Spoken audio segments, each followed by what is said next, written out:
Hello guys, I am Sir NG Javier and welcome to the 4th episode of Reading and Writing Skills for Senior High.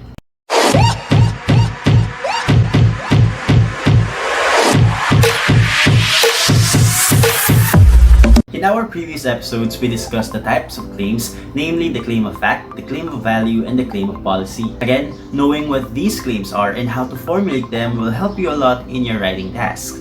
This time, we'll talk about concepts that will help you maximize your comprehension about any text you're reading. In this episode, we will discuss context, intertext, and hypertext. Yes, they sound the same and rhyming, but these three concepts are very different from one another. Let's begin with context. For us to understand better what we are reading, it is important that we know the text context. To define, context is the social, cultural, historical, political, and other related circumstances or events that surround the text. Meaning, we have to look at the background of the text. What was the environment from which the text was made? Who is the author? When was it written? Why was it written that time? Or for whom is the text? These are some things you can ask about the text for you to understand it better. Again, in discovering deeper meaning of a text, you may consider identifying these things first about the text. First, the time or period when the text was written. There are texts that for you to understand better, you have to understand first the time or the period when it was written. Because surely, the text is affected by the prevalent or dominant trends or events during that time. For example, to understand Noli Me Tangere better, you may opt to research about the Spanish period in the Philippines and the experiences of Filipinos during that period. With this, you will understand better why the novel goes that way. Second, what are the circumstances that produce that text? Aside from knowing the trends or ideologies during the time the text was written, it may also help if you would look at what circumstances or events triggered the author to write that piece. Going back to Noli Me Tangere, Dr. Jose Rizal experienced the maltreatment and the unjust ruling of the Spaniards himself.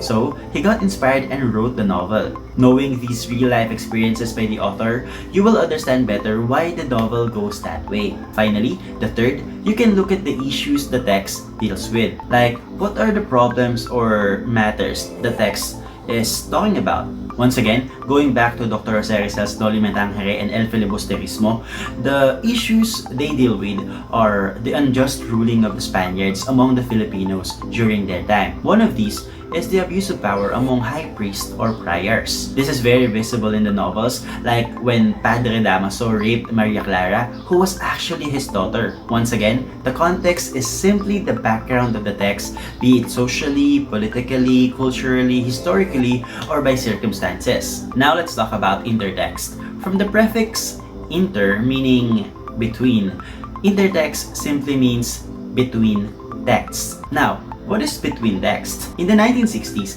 critic Julia Kristeva posed that there are relationships between many kinds of text, adding that there is actually no unique or original text.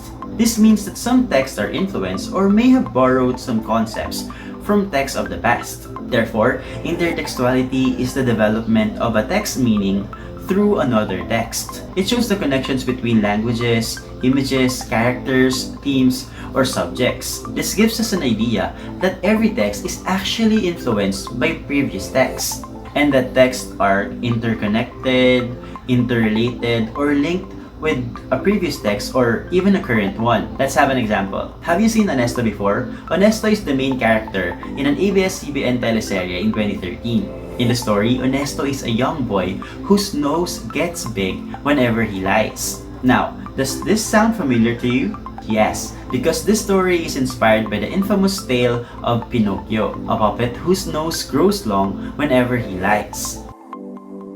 Once again, intertextuality is the connectedness of text. Finally, let's go to our last topic, and that is hypertext. From the prefix hyper, meaning beyond or above, hypertext simply means beyond the text. If in intertext we find the connections between a variety of text, in hypertext we go beyond or outside the text we read. Why? Or how? Hypertext is a non-linear way of showing information. This is used in technology-assisted reading devices like your phone or a computer. Hypertext connects other topics like related information, graphics, videos, or sounds to the text that you are reading. Now, how does this happen? This is through the use of hyperlinks or clickable words or items in the text that you are reading. Through this, you as a reader can easily access more information about the topic you're reading about. Look at this example. Here's an online article about the COVID-19 disease. You would notice that some words here are in blue, meaning they are hyperlinks or clickable words that will lead you to more information about the topics.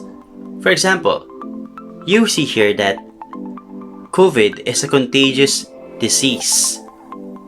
Contagious disease here is highlighted, meaning we can click on that. If you would click on that, it will transfer you to a new page wherein the word you have clicked will be discussed further. Here, contagious disease is defined to be a communicable disease or something that can be transmitted. Once again, hypertext happens through the use of hyperlinks.